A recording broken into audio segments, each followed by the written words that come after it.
Salut, j'espère que vous allez bien. Alors, je sais que vous êtes déjà au courant tout simplement de la nouvelle loi. J'ai déjà partagé cela avec vous, mais j'étais vague. Donc, j'ai simplement donné qu'il y avait une nouvelle loi, mais je n'ai pas pris le temps de vraiment décortiquer cela avec vous.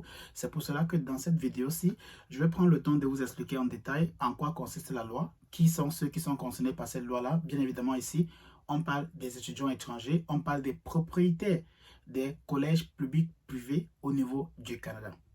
Alors, ce que vous devez savoir, c'est que tout simplement, si vous voulez venir étudier au Canada, dorénavant, vous devez faire confiance ou bien vous devez aller maintenant pour les universités ou bien les collèges publics. Mais pour en savoir plus, surtout, restez scotché jusqu'à la fin de cette vidéo-ci parce qu'à la fin, je vous donne une astuce qui pourra vous permettre tout simplement de pouvoir contourner cela rapidement. Mais encore, ce sera à vous de prendre le risque ou pas. Mais si vous n'êtes pas encore abonné, surtout, mettez ceci. C'est gratuit, c'est gratifiant. Abonnez-vous, partagez au maximum et cliquez sur la cloche de notification. Alors, tout simplement, vous avez sûrement entendu parler déjà de la nouvelle loi sur la chaîne Immigrants Ignorants ou peut-être sur d'autres chaînes, bien évidemment sur YouTube. Alors, ça consiste en quoi? Principalement, ça consiste à réduire le nombre global d'étudiants étrangers qui doivent ou bien qui vont venir étudier au niveau du Canada sur l'année 2024-2025. Maintenant, le but ici, c'est quoi? C'est de pouvoir stabiliser déjà tous les étudiants étrangers qui sont déjà sur le sol canadien. Pourquoi? Parce qu'on a constaté que beaucoup d'étudiants mentaient énormément sur leurs preuves de fonds, mentaient aussi sur beaucoup d'autres choses que je n'ai pas envie d'entrer dans les détails maintenant. Et le gouvernement du Canada devait réagir. Et c'est pour cela qu'ils ont pris cette mesure. La mesure est simplement parce que ils ont trouvé qu'il y a beaucoup d'étudiants qui sont en train d'errer dans l'espace public, tout simplement. Pourtant, ils avaient dit qu'ils avaient les moyens de pouvoir survivre au Canada. Donc, la loi consiste à dire quoi? Simplement que tout étudiant étranger qui vont aller dans les collèges publics privés ne pourront plus obtenir les permis de travail post-diplôme. Je vous explique un peu en détail pour que vous compreniez. Au Canada, les collèges publics privés offrent des programmes moins chers, moins coûteux que les collèges publics et les universités. Voilà pourquoi la grande majorité d'étudiants étrangers, quand ils viennent au Canada, ils partent directement vers ces collèges publics privés. Maintenant, dans d'autres pays comme les pays en Afrique et peut-être aussi en Europe, oui, en Europe, je pense bien, les collèges publics privés ou bien privés sont plus coûteux que les collèges publics. Plutôt au Canada, c'est l'inverse. Ça veut dire au Canada, les universités et collèges publics sont plus coûteuses que les collèges publics privés. C'est pourquoi la grande majorité d'étudiants étrangers, quand ils viennent, ils partent vers ces collèges publics privés-là. Donc, ce qui fait que le gouvernement du Canada constate que ces collèges publics privés en profitent pour pouvoir se faire beaucoup d'argent et ne s'occupent pas des étudiants étrangers qui viennent étudier dans leur campus. Ça veut dire qu'ils ne prennent pas soin d'eux parce que le nombre est tellement vaste qu'ils ne peuvent pas s'occuper de tout le monde. Donc, ce qui fait que les étudiants étrangers sont amenés à vraiment se lâcher, surtout que vous êtes tout nouveau et on constate qu'ici au Canada, les enfants, il y a des enfants parmi les étudiants étrangers, ceux qui viennent à 17 ans, 18 ans, tellement jeunes, ils n'ont pas encore l'expérience de la vie, ils se perdent un peu partout et c'est ça qui cause beaucoup de tort au gouvernement du Canada. Ça, c'est rien que pour citer quelques-unes. Il y a beaucoup d'autres choses qui ont fait à ce qu'ils ont pris cette décision-ci. C'était pour que vous compreniez pourquoi est-ce que la décision d'exclure les collèges publics privés a été prise. Maintenant, si vous voulez obtenir un permis de travail post-diplôme, vous devez comprendre aussi à quoi joue le permis de travail post-diplôme. Simplement, c'est la transition. Le permis de travail post-diplôme, c'est la transition là que vous avez besoin pour pouvoir quitter du permis d'études à résidence permanente. Donc au Canada, quand les étudiants étrangers viennent, ils partent beaucoup plus dans les collèges publics privés parce que c'est moins coûteux, comme j'ai dit. Et ensuite, ils font 1 an ou 2 ans d'études et ils obtiennent 3 ans de permis de travail post-diplôme. Vous voyez un peu? Donc, ce qui fait quoi? Ce qui fait que pendant les 3 ans là, quand ils vont seulement travailler, ils vont gagner beaucoup d'argent, bien évidemment. Ils pourront maintenant obtenir leur résidence permanente. Tout simple que ça. Ça, vous voyez maintenant vous voyez l'importance du permis de travail post-diplôme et l'importance aussi des collèges publics privés.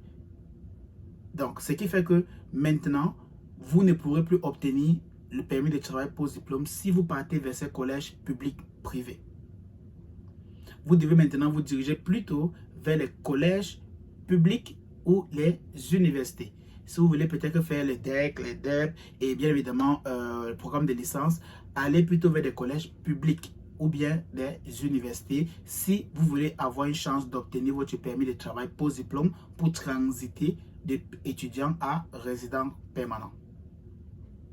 Donc voilà ce que vous devez absolument savoir. Maintenant, quelle est la deuxième chose qu'ils ont enlevée dans cette loi-là? La deuxième chose qu'ils ont enlevée, c'est le fait que quand on venait avec un permis d'études, si vous étiez peut-être marié dans votre pays, alors vous pourrez venir avec votre épouse ou bien votre époux et vos enfants. Et eux, ils vont bénéficier d'un permis de travail ouvert. Maintenant, peu importe, je dis bien peu importe, même si vous êtes dans un collège public, même si vous êtes à l'université et que vous venez faire un programme de licence ou bien un DEC ou un DEP, tout simplement, sachez que vous ne pouvez plus sponsoriser votre conjointe ou bien votre conjoint. Vous pourrez obtenir votre permis de travail post-diplôme si vous étudiez dans un collège public ou université, mais vous ne pouvez plus sponsoriser votre partenaire de venir. Ça veut dire que vous venez avec un permis d'études et eux, ils viennent avec peut-être un permis de travail ouvert. Donc, cela, vous ne pouvez plus le faire. Ça veut dire si vous venez étudier une licence, un DEC ou un DEP, vous ne pouvez plus sponsoriser votre partenaire. Alors, vous pouvez maintenant tout simplement juste étudier, obtenir votre résidence permanente ou bien obtenir votre permis de travail post-diplôme, obtenir votre résidence permanente et ensuite maintenant les sponsoriser de venir. Tout simple que ça. Voilà. Donc, voilà les différentes étapes que vous allez devoir suivre maintenant. Si vous voulez absolument transiter de permis d'études à résident permanent. La deuxième phase de la vidéo va aller rapidement sur ceux-là qui vont beaucoup en bénéficier. Et là, je parle principalement de ceux qui vont venir faire des programmes de master et les programmes de doctorat. Alors, si toi, tu veux faire un programme de master, sache que même si ton programme de master sur 1 an ou bien sur 2 ans, tu pourras obtenir un permis de travail de 3 ans. Peu importe. Mais rassure-toi simplement que sur ton diplôme, c'est écrit master en telle matière ou bien dans tel sujet. Rassure-toi que c'est écrit master. Sinon, tu ne pourras pas obtenir ton permis de travail post-diplôme. Maintenant, c'est le même cas aussi pour c'est le même cas aussi pour le doctorat. Donc, si vous venez étudier votre programme de doctorat, rassurez-vous que ce soit 1 an ou 2 ans d'études, vous aurez bien évidemment 3 ans de permis de travail post-diplôme. Au-delà de ça, vous pourrez aussi tout simplement sponsoriser votre partenaire. Ça veut dire, vous qui venez étudier en master, dans un programme de master, dans un collège public, tout simplement au niveau du Canada, vous pourrez bien évidemment obtenir et sponsoriser votre partenaire ou conjointe tout simplement de venir avec un permis de travail ouvert. Donc, voilà les seules 2 catégories de personnes qui pourront vraiment en bénéficier. Pour clôturer complètement la vidéo, ceux qui sont déjà au Canada ou bien ceux-là qui ont déjà obtenu un permis d'études ne sont pas concernés par cette loi. Ça veut dire si vous avez déjà votre permis d'études ou bien vous êtes déjà au Canada, et peut-être que vous voulez renouveler votre permis d'études, vous n'êtes pas concerné par cette loi. Vous êtes concerné par la loi qui existe actuellement ou bien qui existait avant. Tout simplement la loi qui dit que si vous venez étudier au Canada, 1 an ou 2 ans, vous pourrez obtenir vos 3 ans de permis de travail post-diplôme. Là, la loi que je parle actuellement, ça concerne uniquement ceux-là qui vont venir commencer leur première année d'études au niveau du Canada. Donc, d'ici septembre 2024. Donc, voilà un peu la loi en général.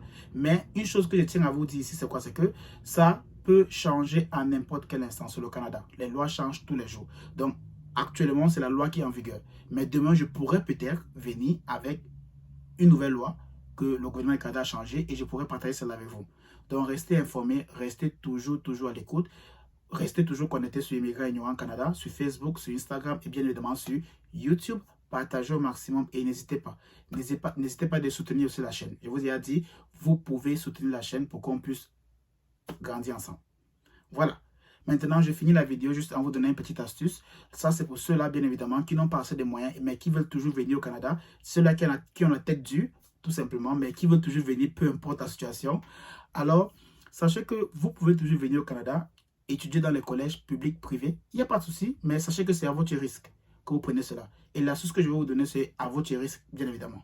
alors vous pourrez simplement entrer en contact avec les agences de recrutement de travailleurs internationaux qui sont déjà au Canada. Ce sont des avocats, ce sont des agences agréées ici là. Ne vous faites pas avoir parce qu'il y a des faux. Allez simplement vers eux et surtout faites-leur savoir que voilà votre situation et s'ils peuvent vous trouver un travail et le travail pourra vous sponsoriser bien évidemment après ou pendant vos études. Comme ça, vous pourrez transiter de permis d'études à permis de travail fermé. Encore, là, c'est un autre sujet. Je n'ai pas envie d'entrer sur les détails, mais voilà l'astuce pour vous, tout simplement. Mais pour ceux qui vont venir travailler, pour ceux qui vont venir étudier dans les collèges publics ou les universités, vous n'avez pas de problème. Vous allez juste obtenir votre permis de travail post-diplôme après vos études. Mais encore, les collèges publics privés et les collèges publics, pardon, et universités coûtent plus cher que les collèges publics privés. Mais bon, c'est le Canada. On fait avec et à bientôt pour une prochaine vidéo.